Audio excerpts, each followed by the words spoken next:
Senhor presidente, senhores deputados, foi como se uma luz se tivesse apagado de repente no mundo.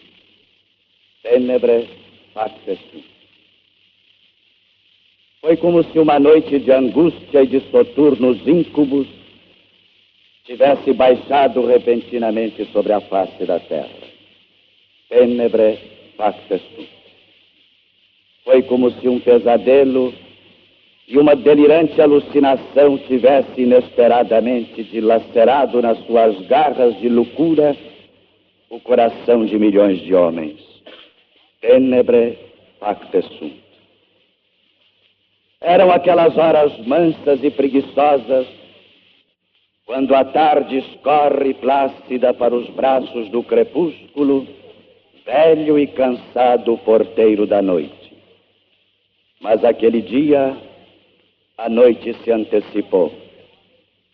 Ia descer primeiro sobre os corações, depois sobre o mundo. Na hora sexta, tenebre facte sum. A noite com o seu mistério, a noite com os seus fantasmas, a noite com o seu pavor, a noite com a sua mentira, a noite com as suas armadilhas sagazes e as suas emboscadas traiçoeiras, a noite com os seus laços bem urdidos e os seus venenos sutis, com os seus gritos solitários e os seus uivos lancinantes. A noite que gela o coração e acoberta o crime.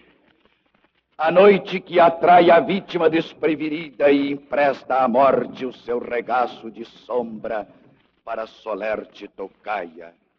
Aquele dia, a noite chegou inesperada, trazendo no seu bojo a gargalhada sinistra que num átimo eterno, num ato estancou o fluxo da história, ecoou pelos quatro cantos do mundo, como que desafiando a mais tenaz capacidade de crer.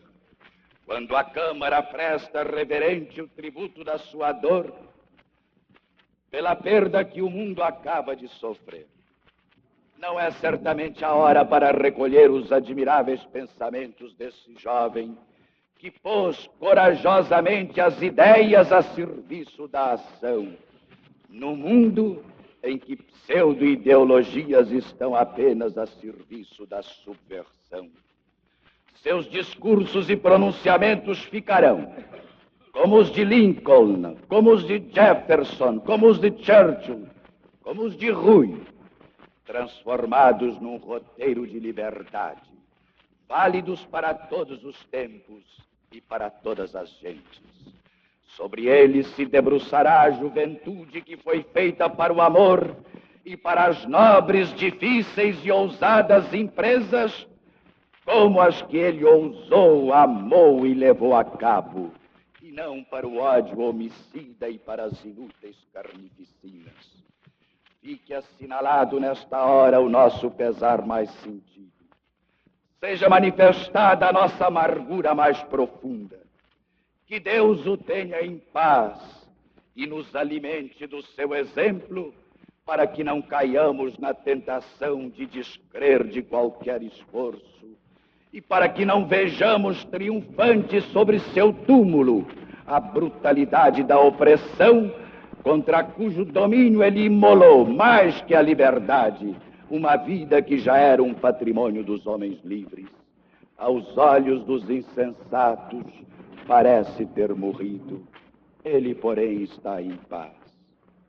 Suas crianças não o tiveram ontem, não o terão amanhã, não o terão nunca mais, para ajudá-las a apagar as pequeninas velas do pequeno bolo dourado da vida. Foram vê-lo sob a cúpula do Capitólio, a fronte cercada de uma estranha grinalda vermelha. As crianças, menos do que ninguém, entendem a morte. Estão próximas demais das eternas fontes da vida. Devem ter pensado numa curiosa festa em que havia soldados e bandeiras e multidões que soluçavam quase sem fazer ruído e Daddy the President, imóvel na glória do seu poder. Que importa se tanta gente chorava? As crianças entendem o choro. É seu companheiro constante. É a voz antiga da dor, que por sua vez é a teimosa mensageira da morte. Mas se elas soubessem alguma coisa das Sagradas Escrituras, teriam dito ao mundo do alto do Capitólio, com a voz que Deus empresta aos inocentes. Aos olhos dos insensatos parece ter morrido. Ele, porém, está em paz. Ele está em paz. Sua vida recomeça. Sua voz não se apagará, não envelhecerá, não perderá o timbre argentino e o nobre sotaque da velha cidade natal. Do asfalto manchado de sangue em Dallas, no Texas, ele partiu para a história como os jovens heróis que um dia Homero cantou em ritmos imorredouros. Às margens do Potomac, à sombra das cerejeiras em flor, um novo símbolo para a humanidade vai sentar-se ao lado de Lincoln, repetindo as mesmas palavras que o amor de Cristo ensinou aos homens e que continuam pelos séculos, inspiradoras de todas as conquistas humanas e de todos os sacrifícios, até mesmo da própria vida. Enquanto houver homens como eles, a liberdade não perecerá sobre a face da terra, pois ela não pede apenas líderes, exige também os mártires. Mas antes que a glória dos mármores olímpicos, como na Grécia antiga, o imobilize nas formas hieráticas dos deuses e dos heróis, prefiro, já que está tão próximo o Natal, vê-lo ao nosso menino caído nas calçadas de Dallas, sozinho e exânime, como o mais pobre menino do mundo. É rico e não terá nenhum presente este ano. É poderoso e não há ninguém que consiga reanimá-lo. Deu-se de presente a si mesmo. Emprestou-nos a sua força para sustentar-nos na luta que não tem quartel. Lá se foi o nosso menino, com a cabeça aureolada por uma linda grinalda vermelha, como um pássaro ferido de asas partidas, como naquela noite de pavor do Pacífico. Só que agora não haverá mais terra firme. Ele se foi para sempre, sem sequer dizer-nos adeus.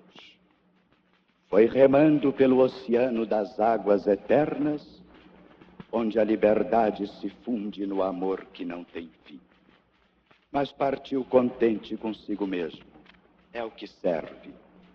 Nós o choramos como se todos fôssemos um pouco seus pais, como se todos fôssemos um pouco seus irmãos. Deus o guarde por nós, que não o soubemos guardar. Ele está em paz.